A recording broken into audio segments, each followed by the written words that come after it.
Isn't that the million-dollar question? It's quite simple actually. It all started when I was writing stories way back in 2010, the beginning of the new decade. I remembered it so vividly. I remember one of the characters on my story happened to be an anthropomorphic cheetah. It wasn't my first persona, it was more like a random character that happened to be in my story. A story about a few, I don't remember anymore. It just had a few characters, and one of the characters happens to be an animal.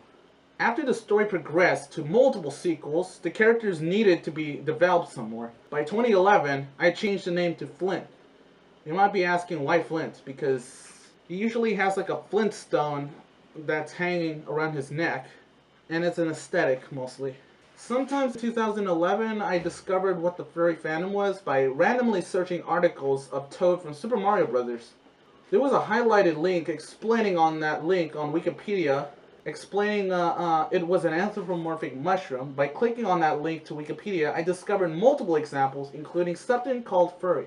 That actually caught my eye. Ever since I clicked on that link, I immediately amazed, right away, explaining and discovering that the fandom was based off this crazy idea. I thought it was crazy at first, but no, later on I actually loved the idea. Long story short, I created a DeviantArt to upload any pictures of Flint from one of my stories that I wrote.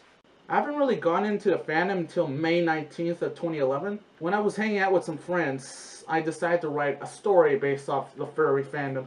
It consisted of one person with a fursuit walking to his friend's house and hanging out, which is pretty nice because it sounds like something I would do in the future. After doing some countless research, I naturally got up to the point that I actually accepted the fandom as something I like to partake in. I already have a character that I made up about two characters in development that I've written about, of course. In fact, the new story I have written about these new characters was called Newfangled, which is a book that I never got to publish. As the time flew by in 2011, I got interested into partaking into fursuit activities too. By October of that year, I finished my first fursuit by finding parts from around the house to build it out of. It was a little crummy as the first one came, but let's see. Get this. I usually built this thing out of stuff around the house, which means stuff around the house.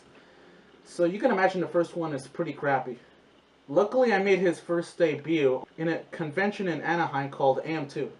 I chose a cheetah because, I love them and I like how they look. Plus, I like how fast they run too. Maybe because they are also kind of cute too. They chirp instead of roaring. Plus, I already written Flint as a cheetah in my stories, so it'll be pretty hard to change that. So the idea kind of stuck. I'd like to tell you more about how I made my suit, and that's for another video for another time. So be sure to check in for next time for the video and subscribe for more. See you later, bye.